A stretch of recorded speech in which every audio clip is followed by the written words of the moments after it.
So moving forward here, in the last video, we used margin and padding to create our basic containers for our entire web page and all the content that will go in those containers. In this video, we're going to learn how to actually finish our layout by using different display styles, different display properties in CSS. I'll show you how we're going to do this and what those display properties are by creating 3 divs here in this triple section. So I'm going to do div times 3 and hit tab. That's a nice little thing we can do. And then I get to also tab. I'm going to hit A tab, B tab, C tab. And now, whoops, there we go. And now I actually have some content in there. So I'm going to go ahead and save this. You can see by default, they get what's called a block layout. And I'm going to start showing you how this all works in CSS and how we can change that default display. I'm just going to target every single div on the page since I only have 3 divs right now. And let's go ahead and give them a background color of red. That way I can actually see what I'm dealing with. So you can see that by default, a div fills out its entire container. If you remember, this section has a padding of 20 pixels on all sides. So the actual inside of the container starts here and goes all the way over to here. And a div by default gets what's called display block. You see, if I change it to display block, nothing happens because it's already display block. I can change this display mode to several different things. I can make display inline. Display inline is going to put them all one in a row, and each box will be the size of its content. So if A gets a lot more A's in it, then it gets larger. But what I cannot do with display inline is actually set a width. So I can't say this is 100 pixels wide. It's not going to do anything. Display inline totally looks at the content inside of that div and sizes itself accordingly. So if you actually want to make it a fixed width, you can do inline block.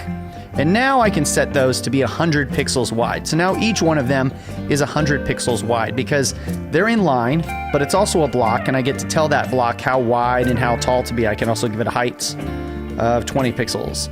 So then it's going to be 20 pixels tall, which it looks like they're already kind of that high just because of the text. So you have block and you have inline block. And another fun display, which is much more complicated, is called flex. What you have to do for flex is you have to add it to the parent container. So whatever the parent of all these divs is, that is the section tag, you're going to want to make that display flex. So there we go, we have display flex on there. And I'm going to go ahead and get rid of inline block here, just going to leave those block. And you can see that flex automatically does an inline block type of thing here. So what we're going to do then is we're going to go flex direction. And you have several options here. You can do row, you can do column, you can do reverse row. So let's make it row, and that's what the default is. You can also do row-reverse, which is not nearly as useful, and it actually does something a little unusual. It takes the first div and puts it all the way on the right, and then goes backwards from there. You can also tell the flex direction to be column, and that's going to go top to bottom. And as you guessed, you can do column reverse, which seems even less useful. Let's take our top div and put it on the bottom and go backwards from there. But it does have its purposes, I'm sure, to some people somewhere on the earth. So let's go back to flex direction row, which is kind of our default. We just have to do one little magic thing, margin auto.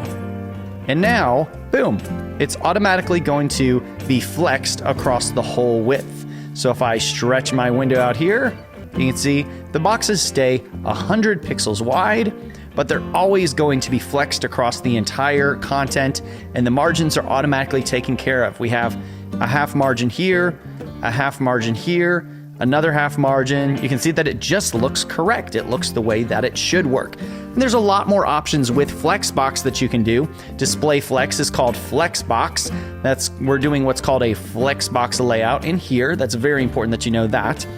And so that's how we're going to account for those 3 divs that we have going on. I'm going to get rid of some extra A's here. So let's go ahead and move on to a navigation. How would we handle a navigation? It's a little bit different. We actually want to use inline block instead. So let's go over to this header here, and let's add a few tags in here. Let's add an H1 tag. We'll call it title. Let's also add a nav tag. Nav is a semantic tag, so it doesn't do anything. It's just a div.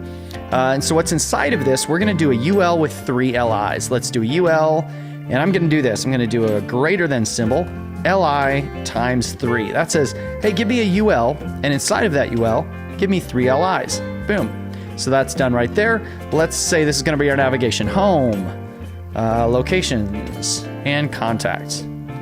Let's say we're going to make a website for a bakery. Maybe they'll make awesome cupcakes or something like that. Who doesn't love cupcakes? So this is going to be our top navigation, and then this will be our title here. So let's go ahead and style this navigation properly. I'll go ahead here and do a UL. And the UL is basically, let's do a margin of 0. ULs by default have some margin and padding to them. Padding of 0. And I want these bullet points to go away. So I'm going to do list, style, type, none. That's the magic word for making all those bullets go away. We want no list style type. So that's our UL. And then the LIs, I'm going to give them a display inline block. And now they're going to lay out, boom, boom, boom, just how we'd expect them to lay out. I can also give them a margin. Let's give them a margin of 20 pixels. Ta-da! Now we are set up. Of course, we have a left margin here, so I don't really want that.